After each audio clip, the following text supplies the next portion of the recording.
In the 1970s, Ibrahim Kaskar was known across Mumbai as a man of absolute principle. He was a head constable in the Bombay police who worked his entire career without letting a single bribe touch his khaki uniform. Yet his son was already mapping out a path that would make him the most wanted man in Indian history. Growing up in the cramped chawls of Dongri, young Dawood Ibrahim looked at his father's righteous poverty and chose a different route. He had no interest in school. Instead, he watched the local street bosses, men who wore imported watches, drove foreign cars, and could shut down entire markets with a single gesture. Dawood dropped out and began working for the ruling cartel of the era, the Karim Lala gang. As a 20-year-old operator, he moved smuggled gold and electronics past the police force, ensuring shipments reached the reigning Mafia dons safely and on time. But Dawood possessed an aggressive, calculating ambition. He wasn't looking for a stable role in the existing underworld. He intended to build an empire of his own. His first move toward independence looked like a corporate embezzlement scheme. When a massive 2 lakh rupee ransom was collected for his superiors, Dawood intercepted the cash.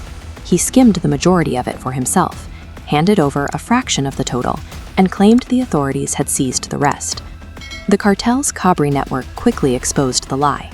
Dawood was dragged in front of dozens of his peers and beaten with boots and heavy sticks until he could no longer stand. He was then physically thrown out of the gang.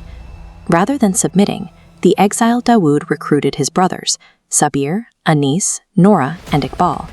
Together, they bypassed the traditional gang hierarchies to launch a rival syndicate that functioned like a private firm, D Company. The brutal punishment from his superiors failed to deter him. It acted as a catalyst, forcing him to transition from an entry-level thug into an independent founder. The extreme violence and the purchase of legal loopholes weren't random acts of revenge. They were calculated tactics for a hostile takeover of the Mumbai market. By 1985, Dawood relocated to Dubai to evade a Supreme Court arrest warrant. This move effectively shifted the syndicate's center of gravity, allowing it to operate as a multinational entity while he remained out of reach of Indian law. From luxury stadium boxes, he managed a workforce of over 5,000 gangsters back in India.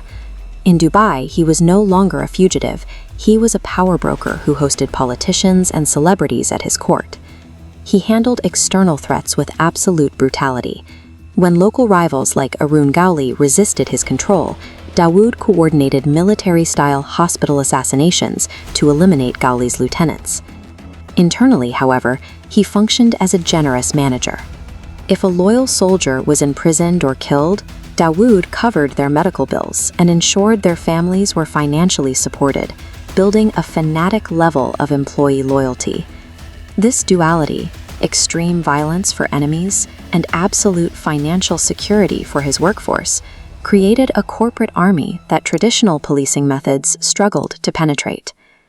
The 1992 Babri Masjid demolition ignited massive religious riots across India. For Dawood, the event became an ideological pivot point that fueled a new aggression.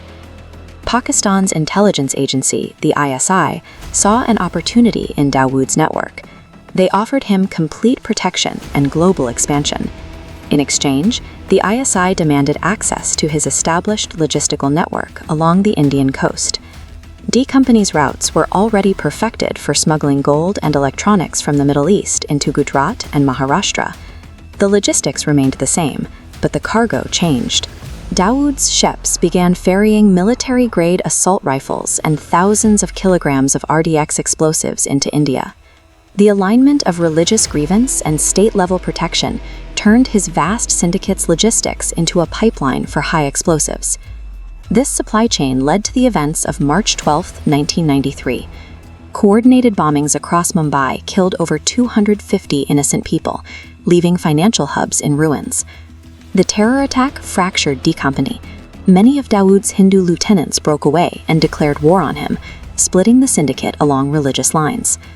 Today, Dawood is reported to live in Karachi, under the protection of the Pakistani military.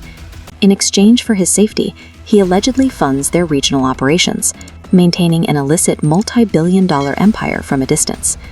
Dawood Ibrahim's career shows what happens when a street-level operator is allowed to scale his business with corporate efficiency.